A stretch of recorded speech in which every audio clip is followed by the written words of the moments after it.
उपचुनावों में कांग्रेस का जलवा। महाराष्ट्र में बीजेपी से 27 साल बाद छीनी ये सीट। बंगाल में भी लहराया परचम। स्वागत है आपका प्रेस जागरण में। मैं हूं आपके साथ स्मृति विद्यार्थी।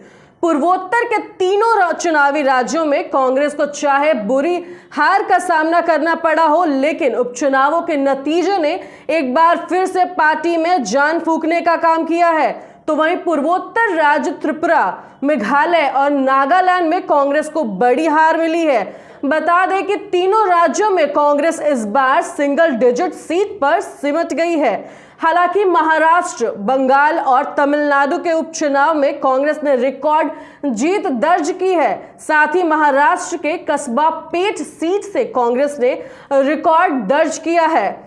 तो वहीं भाजपा इस सीट पर पिछले 27 साल से राज कर रही थी। बता दें कि कस्बा पेट सीट पर कांग्रेस के रविंद्र धंगेकर ने भाजपा के हेमंत रसाने को हराया है और इस सीट पर भाजपा 1995 के बाद चुनाव हारी है। साथ ही इस जीत के साथ ही महाराष्ट्र में महाविकास अघाड़ी को एक नई संजीवनी मिल गई है। आगे आपको बता दें कि तमिलनाडु की इरोडपुर सीट पर कांग्रेस ने जीत दर्ज की है। तो वहीं कांग्रेस उम्मीदवार इविकेस एलंगोवन ने चुनाव में एआईएडीएमके के एस थेनारास्त्रु को हराया है और इस सीट पर कांग्रेस और डीएमके गठबंधन ने चुनाव लड़ा था, जिसका फायदा उसे भी मिलता दिख रहा है। जी हां, तो वहीं पश्चिम बंगाल के उपचुनाव में कांग्रेस को सागर दिघी विधानसभा सीट पर जीत मिली है। बता दें कि टीएमसी नेता सुब्रत साहा के निधन के बाद इस सीट पर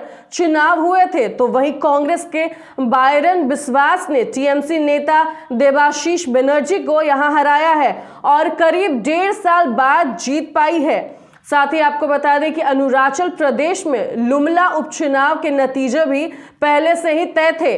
तो वहीं यह सीट भारत चीन सीमा पर स्थित ताइवान जिले में स्थित है और लुमला सीट पर उपचुनाव भाजपा विधायक जम्बे ताशी के निधन की वजह से हुआ था। भाजपा ने के पूर्व विधायक जम्बे ताशी की पत्नी शेरिंग हामू को मैदान में उतारा था। उपचुनाव में भाजपा प्रत्याशी के अलावा किसी ने नामांकन नहीं भरा था, वह एकमात्र प्रत्याशी थी।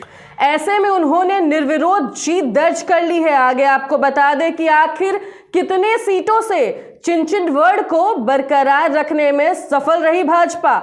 जी हां, भाजपा चिंचनगढ़ सीट को बरकरार रखने में कामयाब रही है। वहीं उपचुनाव में पार्टी उम्मीदवार अश्विनी जगताप ने 36,168 मतों से जीत हासिल की है। भाजपा विधायक और उनके पति लक्ष्मण जगताप के निधन के कारण यह सीट रिक्त हुई थी और साथ ही चुनाव आयोग के आंकड़ों के मुताबिक अश्विनी जगताप को कुल 1,35,603 वोट मिले हैं, जबकि उनके करीबी प्रतिद्वंदी एनसीपी उम्मीदवार विट्ठल उर्फ नाना काटे को 99,435 वोट मिले हैं। वहीं महाराष्ट्र विधानसभा में भाजपा की संख्या 106 से घटकर 105 हो गई है, क्योंकि उसे पुणे के कस्बा पेट विधानसभा सीट के उपचुनाव में कांग्रेस से हार का सामना करना पड़ा है।